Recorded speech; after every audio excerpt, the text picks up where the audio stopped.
एक बार एक महात्मा जी निर्जन वन में भगवत चिंतन के लिए जा रहे थे, तो उन्हें एक व्यक्ति ने रोक लिया। वह व्यक्ति अत्यंत गरीब था, बड़ी मुश्किल से 2 वक्त की रोटी जुटा पाता था। उस व्यक्ति ने महात्मा जी से कहा, महात्मा जी, आप परमात्मा को जानते हैं, उनसे बातें करते हैं। आप यदि परमात्मा जी से मिलिए तो उन्हें कहिएगा कि मेरी सारी उम्र की जितनी भी दौलत मिलनी है, कृपया वह एक साथ ही मिल जाए ताकि कुछ दिन मैं चैन से जी सकूं। महात्मा जी ने उसे समझाया, मैं तुम्हारी दुख भरी कहानी परमात्मा को सुनाऊंगा, लेकिन तुम जरा खुद भी सोचो, यदि भाग्य की सारी दौलत एक साथ मिल जाएगी तो आगे की जिंदगी कैसे गुजारोगे। समय बीतता गया और उस निर्धन व्यक्ति के जीवन में मुश्किलें बढ़ती गई, किंतु वह व्यक्ति अपनी बात पर अड़ा रहा। महात्मा जी उस व्यक्ति को आशा दिलाते हुए आगे बढ़ गए।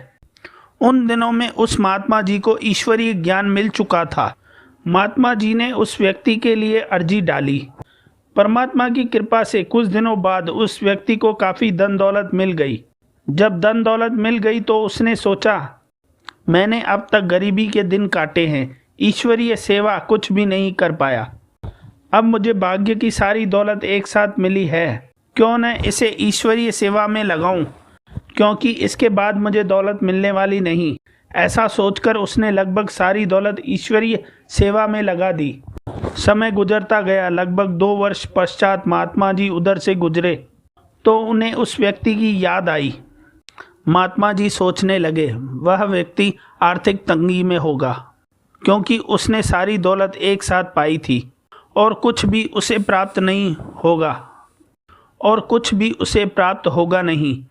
यह सोचते सोचते महात्मा जी उसके घर के सामने पहुँचे, लेकिन यह क्या, झोपड़ी की जगह महल खड़ा था। जैसे ही उस व्यक्ति की नज़र महात्मा जी पे पड़ी, महात्मा जी उसका वैभव देखकर आश्चर्यचकित हो गए। भाग्य की सारी दौलत कैसे बढ़ गई? वह व्यक्ति नम्रता से बोला, महात्मा जी, मुझे जो दौलत मिली थी वह मैंने चंद दिनों में ही ईश्वरीय सेवा में लगा दी थी। उसके बाद दौलत कहाँ से आई मैं नहीं जानता, इसका जवाब तो परमात्मा ही दे सकते हैं। महात्मा जी वहाँ से चले गए और एक विशेष स्थान पर पहुंचकर ध्यान मग्न हुए। उन्होंने परमात्मा से पूछा, यह सब कैसे हुआ? महात्मा जी को आवाज़ सुनाई दी, किसी को चोर ले जाए, किसी की आग लग जाए, धन उसी का सफल हो जाए जो ईश्वरीय अर्थ लगाए।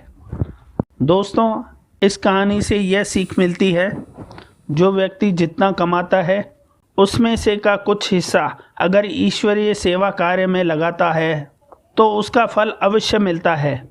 इसलिए कहा गया है, सेवा का फल तो मेवा है।